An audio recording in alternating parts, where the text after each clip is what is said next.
Okay, we're going to go ahead and get our program started, everybody. But before we begin, I would like to welcome some guests we have with us today. Please help me welcome Beth Borazon. She's Steve Christy's Chief of Staff. We have Abby Maggie here, who just turned in her membership application.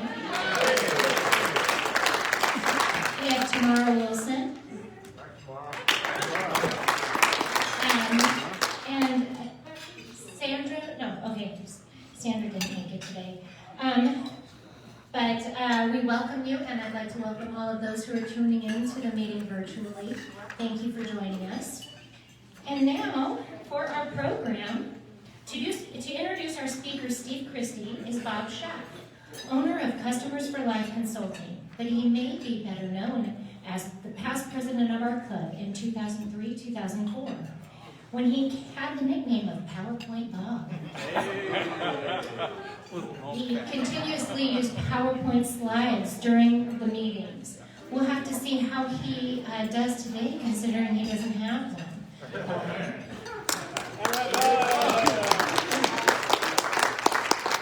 What? No PowerPoint? What will I do? Well, let's see how it goes. It's a privilege to introduce my friend Steve Christy. Almost everything you need to know or do know about Steve Christy is in the Tucson, so I'm going to concentrate on things that aren't there. Steve's a Tucson native, a second-generation Rotarian. His father, Ed Galloway, sponsored him into the club originally, and during his second term, he was sponsored into our club by the remarkable Billy Joe Barnum. Steve spent most all of his working career working for his dad. He started out right after college in the car business. Since 1973, he's worked there and purchased the dealership in 1997. And he grew it during that time and relocated the business and renamed the business to be Steve Christy Chrysler Jeep, and ran it as a highly successful business throughout the Tucson community for 10 years.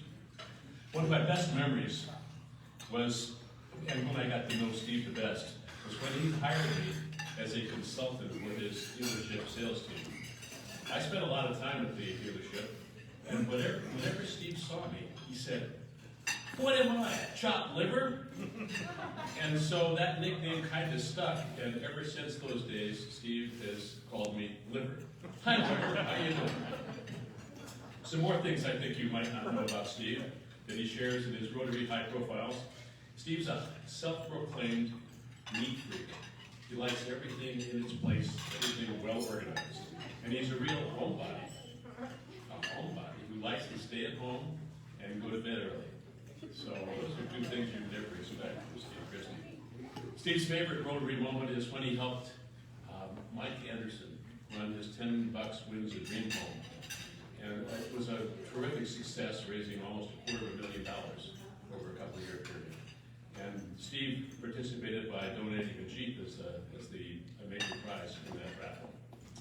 Steve was elected Pima County Supervisor in District 4 in 2016 and then re-elected in 2020. In his first term, Steve was in the minority on the board at a 3-2 Democratic ratio. This term, Steve again is in the minority at a 4-1 Democratic. Steve is with us today to share his observations about this new Pima County Supervisor Board. Please welcome my friend, chopped liver, Steve Christy.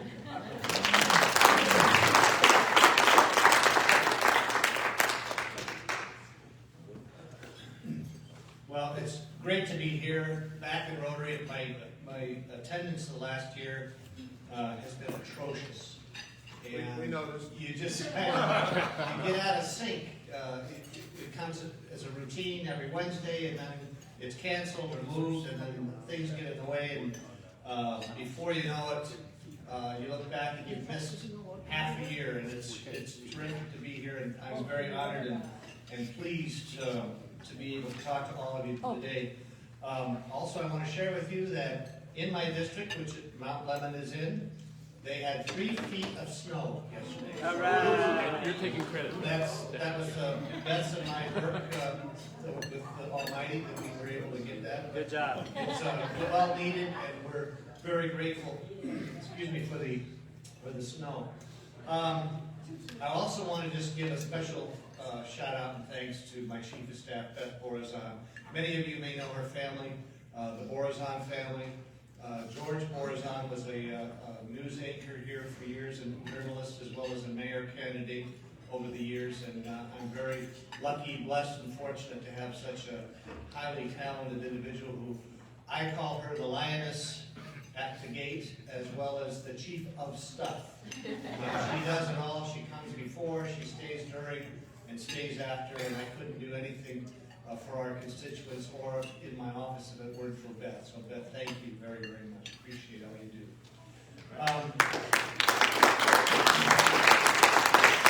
She also represents the boots on the ground for the Tega Verde Valley, as she lives there, and for Mount Lemmon as well. So if any of you live in the Tega Verde Valley and you have problems, don't call me, call Beth. She'll be glad to assist. I want to cover 3 or 4 topics today. The first one is to give everybody, I think, a little bit of a background about the size, depth, breadth, and width of Pima County administration. I don't think many people fully recognize just how intricate and detailed Pima County administration is. And also, we interact with a number of elected officials. We can't tell those officials how to run their departments, but we also have interaction with them, in how their budget is generated, and some intergovernmental agency agreements as well with them. And those elected officials that we interact with are the county assessor, constables, the county attorney, the county recorder, the county school superintendent, the sheriff, the Superior and Justice Courts, the Clerk Superior Court, and the county treasurer. Those are all elected officials, but they have a relationship with the county in many areas, but the county cannot tell those departments, because they are elected officials, how to operate. Of course, the Pima County taxpayers are our true boss, and that goes down to the Board of Supervisors. And then from there, it goes to the county administrator. Maybe you've heard of him, Mr. Huckleberry. He is directly below and answers to the Board of Supervisors. And then we have a level of county administrators. We have an assistant county administrator, we have a deputy county administrator, we have a chief deputy county administrator, we have a deputy county administrator, and an assistant county administrator. All right. That's the layer below Mr. Huckleberry. And under each one of those deputy, assistant, vice, whatever they are, county administrators, we have a series of departments that those respectively are in control of. For instance, one assistant county administrator, she is the assistant county administrator for justice and law, and that includes the criminal justice reform, public defense service, and the public fiduciary. And then another county administrator handles the Board of Elections, the emergency management, and the PCWIN, which is the county communications network. And then we have a deputy county administrator that handles interim animal care, behavioral health, community and workforce development, health department, and the medical examiner. Then moving over to another chief deputy county administrator, we have departments underneath her with analytics and data, governance. We have attractions and tourism. We have communications.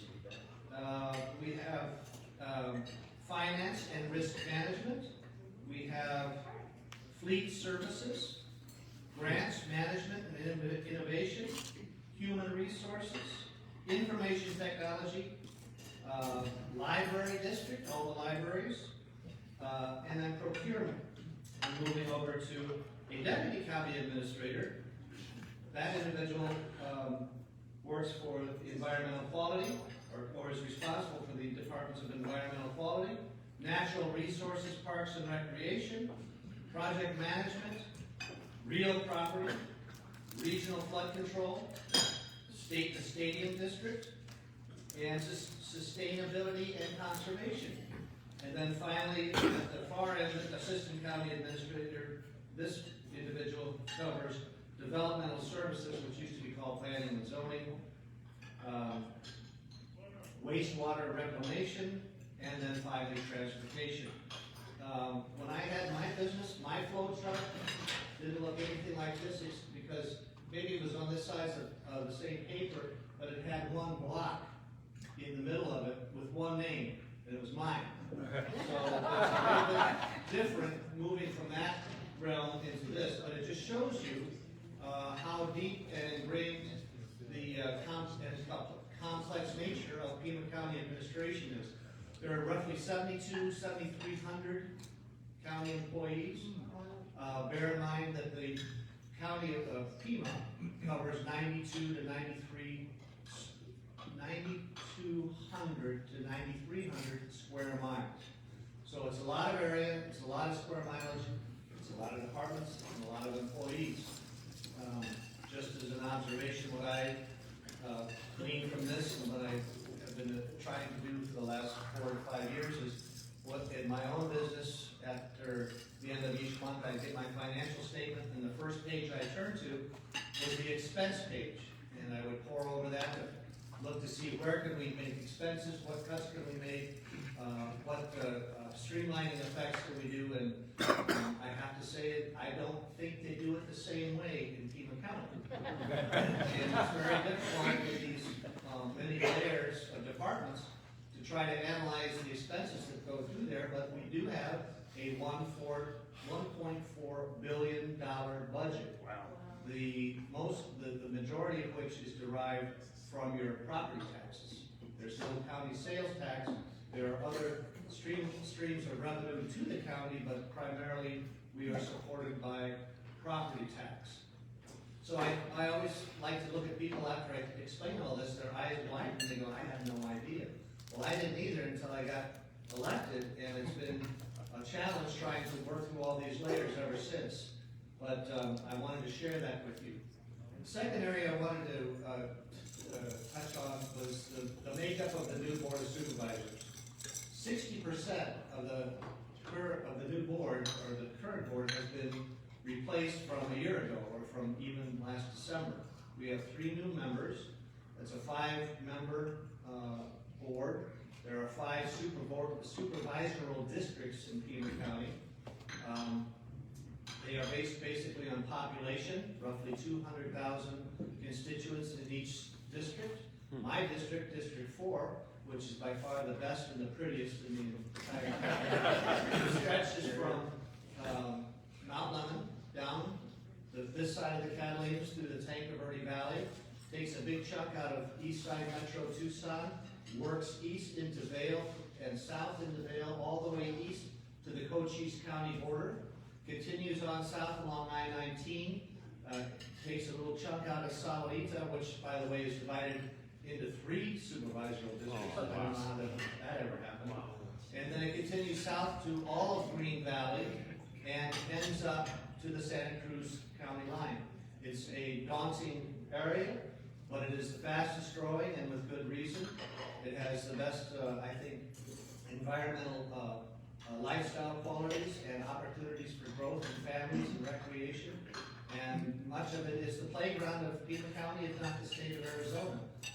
Mount Lemon being one of the largest attractions we have. So I love our district, and even though it is very expansive, there is a feeling of all the values and the benefits that it gives all of us here in Pima County.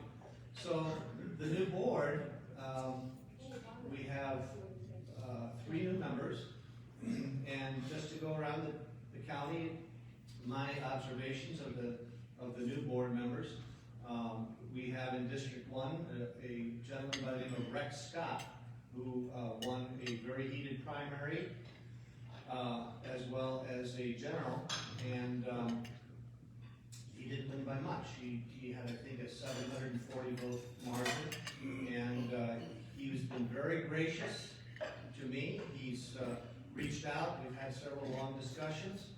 I'm very appreciative of that fact. He seems very interested and knowledgeable about the workings of the county. He comes from an educational background.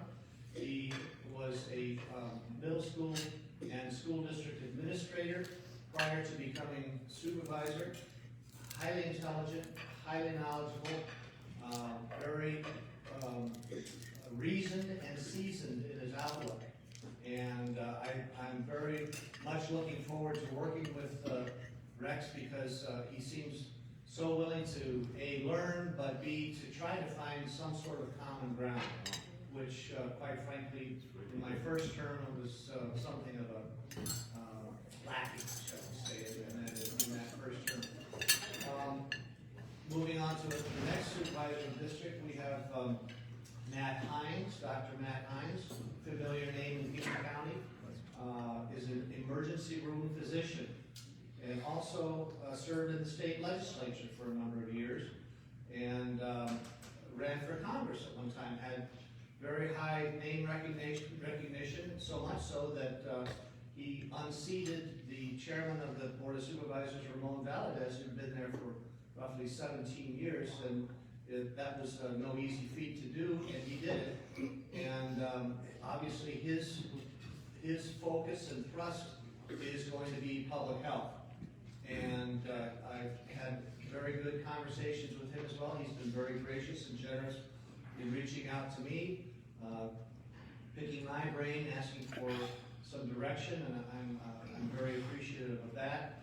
He's a very compassionate man and very knowledgeable man. And when you have that compassion and knowledge in the medical field, coupled with political experience, he, I believe, is going to be a very poignant and formidable individual when it comes to making policy. Yet he also, I believe, is reasoned and seasoned, and certainly with his political background, he knows the ins and outs. And I'm looking forward to seeing what we can do together with Dr. Hines. He's also expressed, and I have it on very good account from reliable sources, that when he was in the legislature, he was not the type of a flashy guy that wanted all the credit. He was the kind of individual that went around the side looking for ways to bring together and join together efforts to find, again, commonality in that unfortunately trite and much overused but very necessary term, collaboration.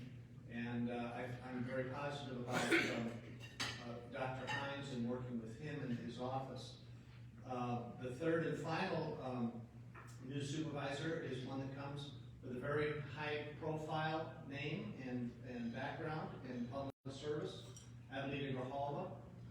She too reached out to me and was very kind and gracious, making very strong overtures to me that we may be on political different political spectrums, but nonetheless, she was looking forward to opportunities where we too could collaborate, and I found that to be very positive and very helpful. Of course, she is best known for a number of reasons. One is for her tenure on the Tucson Unified School District, serving currently as its chair, which I understand she intends to keep, as well as being on the Board of Supervisors. Wow. She was also elected vice chair of the Board of Supervisors, so she obviously relishes having a lot of oranges to juggle at the same time and irons in the fire, and I wish her well. I don't know which one would be worse, the supervisor, but that's for her to decide. Again, she has been very gracious and positive in her communications and her desire to work together with me, which I'm very grateful for. And then of course we have our current chair, Sharon Bronson, who I think has been in office since Abraham Lincoln. She has the longest serving tenure. She's very knowledgeable about many things with not only her district, but the county as well.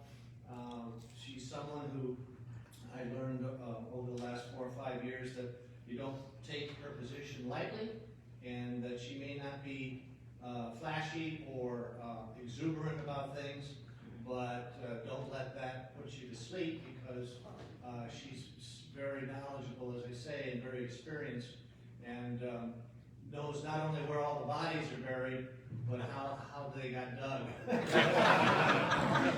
So I'm certain that the new board members will draw heavily on her experience, and I think that's a great thing for them to have as a resource.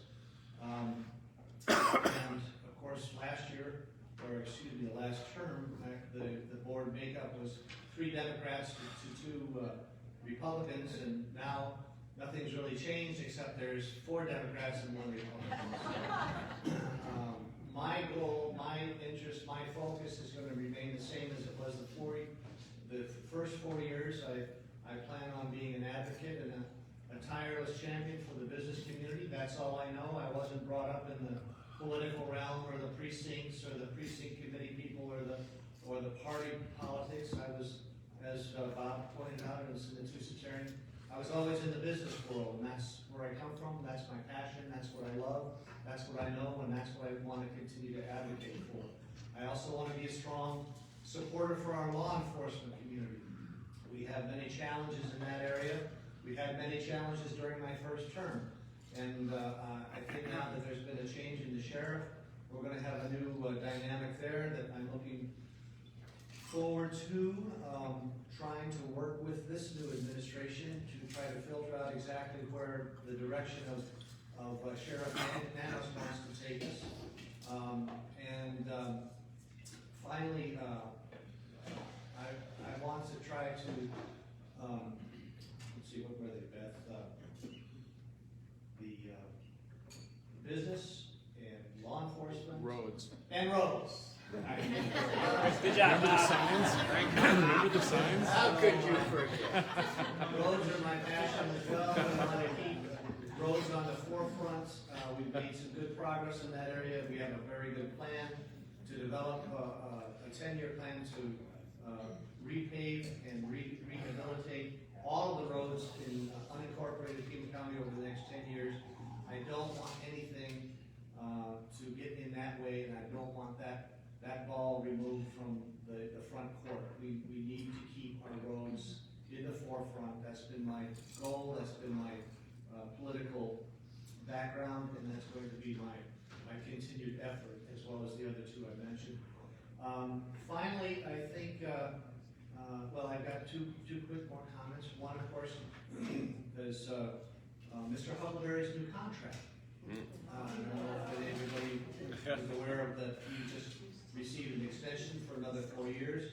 He, at the end of December, has already served at that capacity for 27 years. Wow. And he was just extended 4 years. Now, we can talk all we want about the pros and cons of renewing Mr. Huckleberry in that position, but there was one element that I really feel very strongly and passionately about, was that his renewal, the details of his contract that he presented to the board in a public setting as an agenda item, meant to me that whole contract issue of Mr. Huckleberry's should have been discussed and discerned in public, at a public meeting, in front of the public, at a Board of Supervisors meeting. I warned my colleagues at the first meeting of the year that if this is treated as something behind the cloak of executive session, it would be doing damage to the transparency and the trust from the community, that something of this magnitude and this expense of Mr. Huckleberry's contract was put behind this cloak of executive session, which really is another way of saying behind closed doors.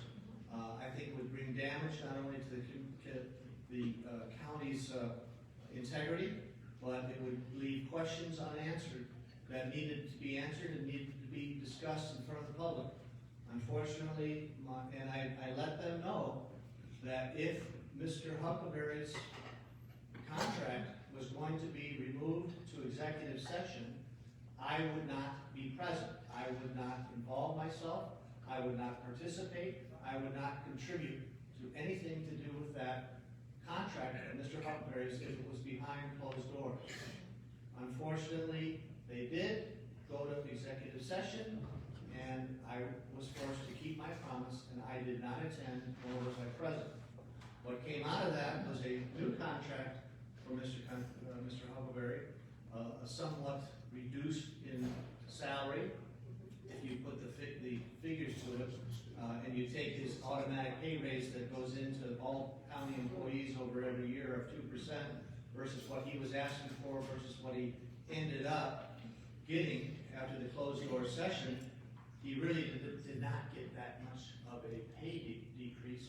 And then suddenly, magically, a couple of other items appeared in his contract. One that kind of doesn't set well with me is that he now has the ability and the option to, after he decides, when he decides to retire, he can still come back as a contractor, consultant for the county. How about ice cream? Was there anything about like double dipping? Come to mind. And I understand that those things are part of the negotiations, but what is most troubling is those parts of the negotiations were not discussed before the public. I would like to know how they came up with this figure for his new salary. I'd like to know how they came up with the new idea of allowing him to come back as a consultant, among several other things. Because of executive session and because of my refusal to participate behind closed doors, we'll never know. And I think that's a shame, and I think it's a direct slap in the face to transparency in our government.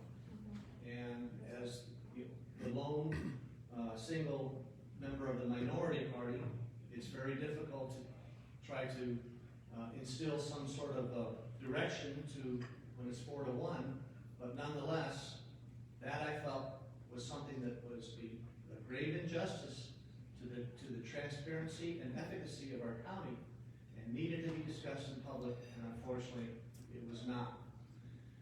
And finally, the other and last issue that's on everybody's minds and on my phones and emails and computer and everything else is this COVID vaccine rollout. And all I have to say is I think that our public health department in Pima County is and has been overwhelmed, understaffed, and outmaneuvered by the whole process. I have one example of this that I find very troubling is their establishment of a call-in phone line or a helpline, and it was just installed last week, and it had terrible glitches. They had to change the number, reman it, restaff it, redirect it, and my question is, the health department knew for months now that these vaccines were coming, that there was going to be a huge amount of them and a huge amount of need. And the rollout was publicized well in advance. We all knew the Operation Warp Speed and the millions of vials that were going to be spread throughout the country and that they were going to be made available. And yet, just last week, they decided to install a helpline, and the helpline was anything but. And the link to how to register is another example. They knew this was coming. You would have thought that they would have prepared for the overwhelming interest, particularly in my district that has a very vulnerable concentration of population in Green Valley that are most vulnerable, that these folks, as we all are scared to death of this pandemic and have been waiting and waiting for the vaccine, and now it's here. And there's just been a very ham-fisted response to the administration of it. It's easy to point fingers, I don't mean to do that, but I have to say that as a business owner for many years, if this was the way we ran our business, there would be a couple of questions I would ask of certain people, and one of them would be, how soon can you clean your desk out? This is a very serious situation, and I sincerely hope that the finger pointing stops, though there is legitimate finger pointing. The county says it's the state. The state says it's the federal government. There are deals between administration facilities, between different agencies. The federal government is contracting with Safeways and Albertsons, and the state is contracting with CVS and Walgreens.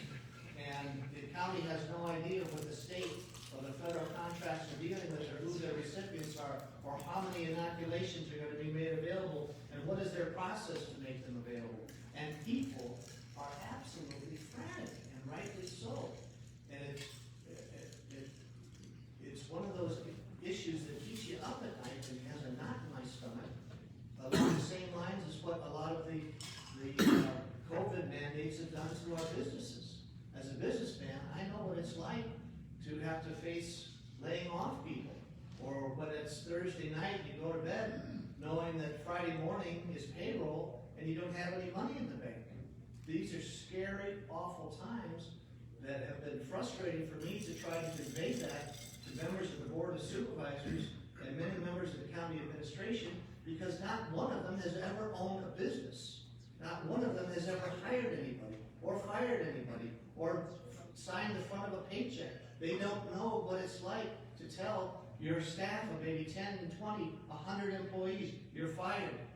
Or to tell your creditors, I can't pay my bills, I gotta close up shop, I'm out of business. My dreams, my ambitions, my goals, all gone overnight because I believe of over-restrictive and draconian requirements.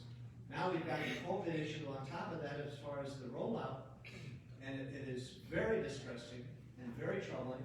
And what's even more frustrating to not only the business owners that are dealing with this, but those who really want and need the inoculations and the vaccines, I, as their supervisor, don't have answers. And hopefully, within the next few days, we'll get those answers, we'll get things ironed out. But I tell you what, the way that the folks that are supposed to be administrating this thing in our county and in our state and our federal government are going to have a lot of questions to answer. And I hope they are able to give the right answers. So with that, I'd be glad to answer any questions. We have time for a couple. Two. Come on up, Dave. Just stand in front of the camera right here. Oh, yeah. Yeah. Hey. My question is, elected officials actually have over the running of government with 7,200 employees. And of course, that is going to be magnified throughout every federal government. Well, the only one I can answer to is my own particular case as a supervisor. Mr. Huckleberry has said and will continue to say that he serves at the pleasure of the Board of Supervisors. But one thing about Mr. Huckleberry is that he knows very well how to count. And all he has to do is get to 3. And when he has 3 supervisors supporting his policies, his programs, his directives, and his leadership, he pretty much can run things the way he wants to, the way he has. And those who disagree in the minority really have no say. The county administrator position is one of these double-edged swords. You hire that person to run as your general manager, the county. But when that position becomes, I think, so long-term entrenched, and I've seen this happen in my own business, there are certain developments that happen within the person running that position. They become their eyes become blinded and their ears become plugged, and they are not open to new or innovative ideas. And the catch-all phrase that you hear when you ask questions is, it just drives me crazy, is because we've always done it that way. Oh, man. So to answer your question, as long as the majority is backing the administrator in my realm and allowing him, because they have the votes to support him, there is very little operations that any of us could do. And quite frankly, that's why the county administrator's there. But the county administrator also has the ability with those three supporting him to continue the policies that he might prefer that aren't really open for discussion. One more question? Come on up. I can't run that fast. Yeah.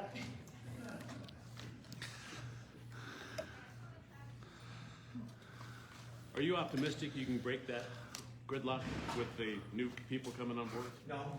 But I'm gonna try. They are too, so. All right. Steve, my name's Don Clark. Yeah, I know that. You know that. I am recently retired from the Pima County Board, or from the Pima County Fair Commission, and I was on it for quite a long time. And it's kind of the old saying, you know, that even though it's got warts, we went that far with the board and its administrators that helped us develop from a small Pima County fair to one of the largest and most successful in the Southwest. And I just want to take a moment to tell you that there may be days that you don't like the situation and the system, but it has worked for us, even though it's taken some time sometimes to get our things across. But they have helped us on the numerous occasions that I wanted to just say thank you to the board. I appreciate that. For 16 years with it. I'll pass that on. Thank you for your service. I think I covered everything that I want to talk about. Oh, there is one more. I love being supervisor. Thank you.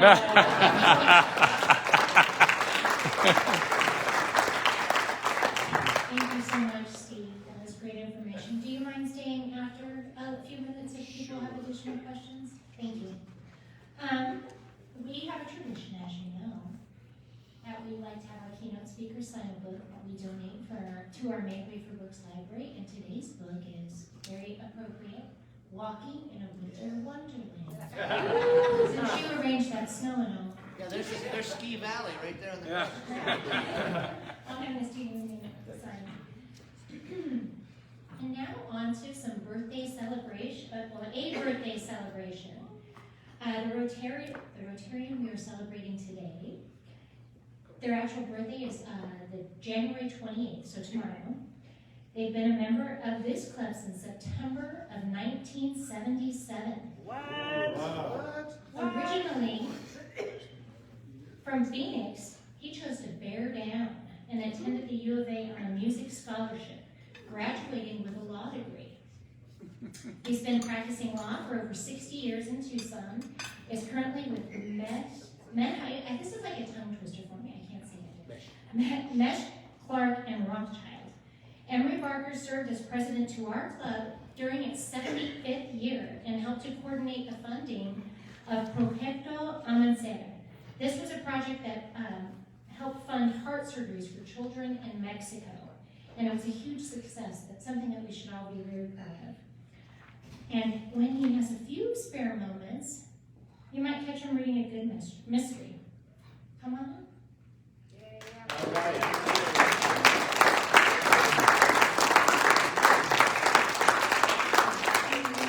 Run, Emery. You run. Take your time, man. That's a lasting memory. Thank you. It's a pleasure to be here and see all of you again. This pandemic has been interesting. I guess the Spanish flu was worse, but they weren't as incompetent in dealing with it as we apparently have. Steve, we appreciate all you're doing and trying to do. And if you reduced Mr. Huckleberry's salary by $1, you've served the taxpayers well. You did better than that. But in any event, thank you all very much.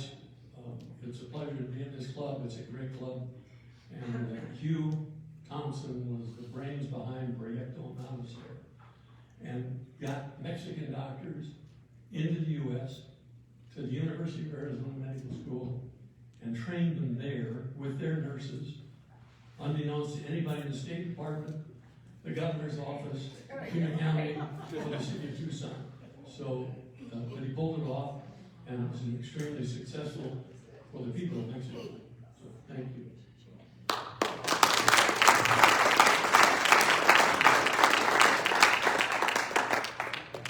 Okay. Back to announcements. Gary, I think it's me first. So I'm excited to announce that our club has funded a global grant. It is for a mobile breast cancer screening unit that will be in India. As soon as we have more details and more pictures, I'm going to be sure to share that with everyone, but it's something that I'm proud of and we should all be very excited about it. We have a social mixer coming up. It's a replacement mixer Wednesday, February 10th. It's going to take place outside, so you will need to bring your jackets at El Charro on Sunset and Cole. There will be heaters. It's out on the patio. So probably in the next day or so, you guys are going to be seeing an email for registering from Doreen and Carrie. So please make sure to register for that. It's limited to 48 people, and guests will be $20. And now, So we have a history moment. John Long, and is it Don Rollins? Come on up.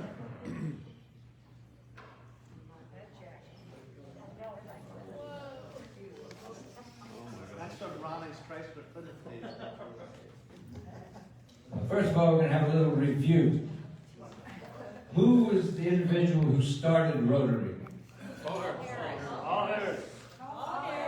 lawyer. He was a lawyer, yes. Where did he go to college? Princeton. Princeton. South Point. No, not South. All right, that's enough of that little review. Today we're going to talk about the impact of women in this Rotary Club and how that all got started. John Rollins was president of our Rotary Club, and he was the instigator. All right, John.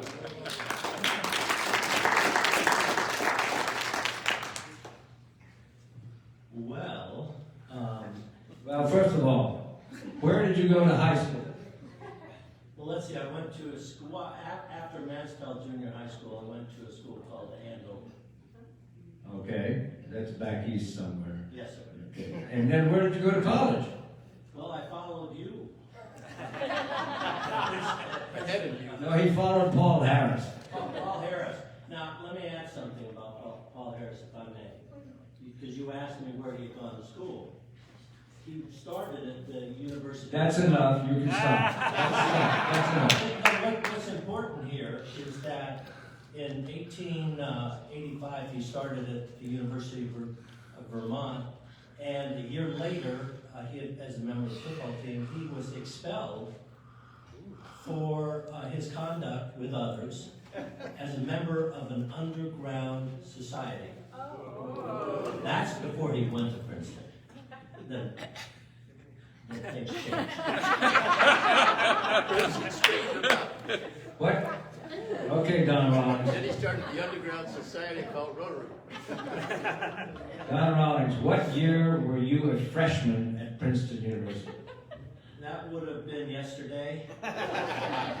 Let's see, it was the fall of 1970. All right, Princeton was founded, as everyone knows, in 1746. So there have been 244 freshman classes before Don Rollins. What was the unique circumstance of your class that distinguished it from all 244 previous classes between 1746 and 1970?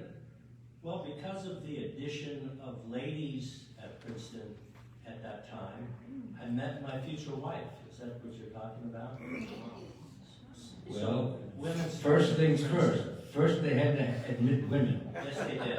And then after they admitted women, they admitted your wife and her twin sister. And her twin sister. And then they admitted you. I thought he was supposed to answer. Well, yeah, I was last on the list. All right, another question from the audience. What year was the Rotary Club of Tucson chartered?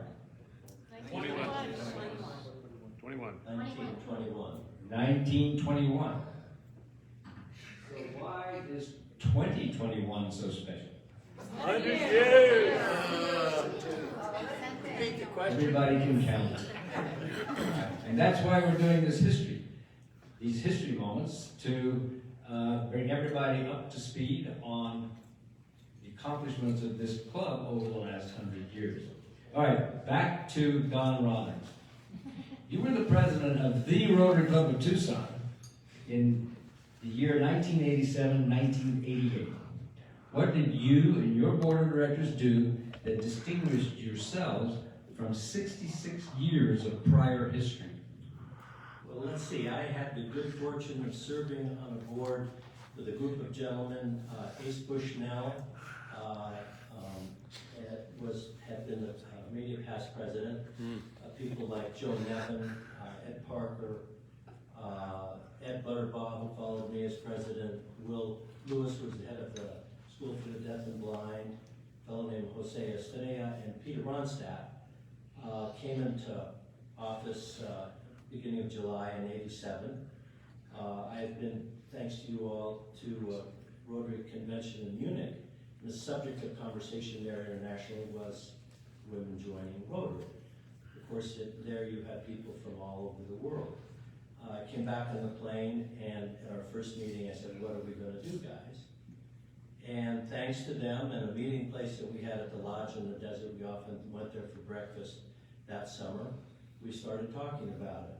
We did such things as writing Rotary International for their advice, and they have council and legislation every 2 years, and it was not going to be another till 2 years or a year after we left office that they would make a decision, a formal decision. Let me interrupt just a second here. So what year did Rotary International officially sanction membership for women in Rotary? Well, it was formally after we did, which we did in the fall of 1987. So in 1987, what got into your head to do something so radical, controversial, disruptive, and revolutionary? Well, as a 35-year-old, I felt that the ladies, women, certainly qualified women, would make a great addition to the club and probably add to our the attractive nature of our club, which they did. So we and I won't ramble, but it was in August that things started to heat up a little bit. We held all applications, not wanting to make a decision about any pending until we made a decision on that subject. And it was on September 23rd of 1987 that we announced to the club the position of the board of directors. We were advised that we could not amend our own bylaws, which was probably appropriate. Rotary International would not recognize bylaws that not necessarily contradicted but didn't go with theirs. So we decided upon a policy that we would consider the application of any qualified individual regardless of sex, nationality, religion, etc. And then to our satisfaction and pride, our club responded, not publicly, but we sent out a postcard, a simple postcard to all of our members asking if, with a self-addressed return postcard, if they supported that policy. Believe it or not, we had more than an 80% response from our membership, which then exceeded 300 members. And more than 90%, I can't tell you it was 98%, but favored our position of admitting Rotary to the Rotary Club of Tucson, women to the Rotary Club of Tucson. Was there any opposition? Oh, yeah. I can't remember.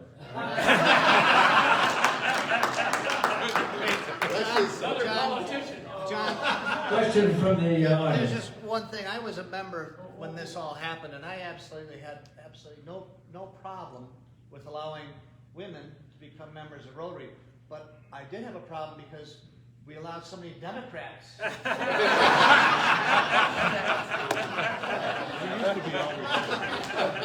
There'll be no more questions for this.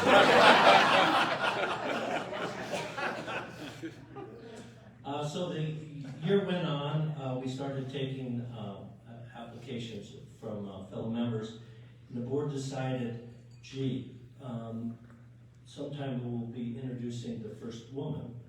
And we didn't want it to be a subject of concern. In other words, who was going to be the first woman, a female member of our club. So the board decided that Helen Middleton, who had started working with us as our executive secretary more than 30 years before, would be introduced as the first member, granted Rotary as honorary member of our club in September of 1987. On December 1st of the same year, Billy Joe Varney proposed Laurel Wilkening. Laurel Wilkening was a scientist at the U of A, Lunar Lab, gender studies, very fantastic individual. She ultimately became the first female provost at the University of Washington, a chancellor at the University of California, Irvine, and quite an outstanding person. So she was the first active member of our club. Followed, the next member, female member, was introduced to our club on May 1st, 1988, and that would have been Governor Rose Moffett. And then it went from there. Those of you who are now with us, we continue to welcome you with open arms. Yes. I just counted up, and we currently have 66 women in the Rotary Club of Tucson. Wow. And I would like to thank you, Don, and you can stay there and field the questions.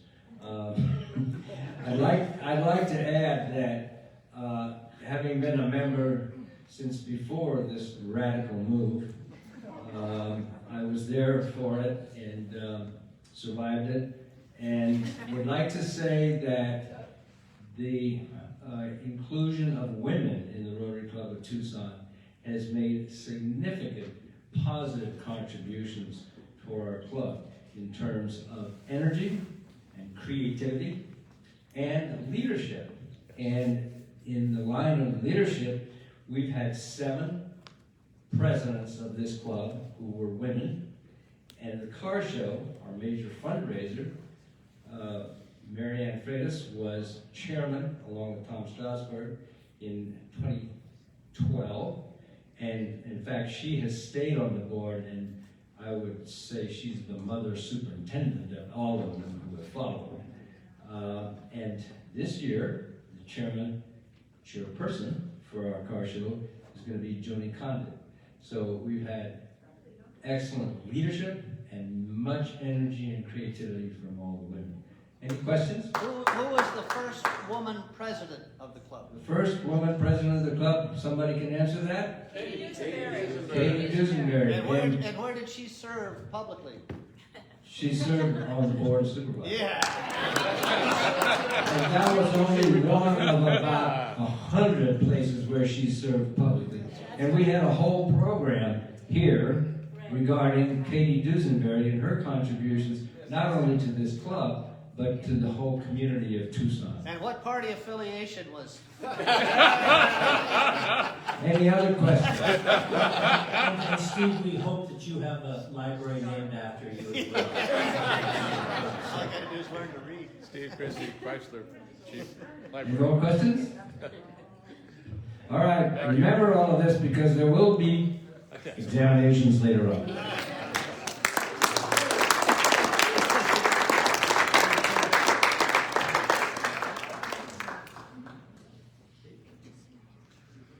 Way to go, guys. That was fun.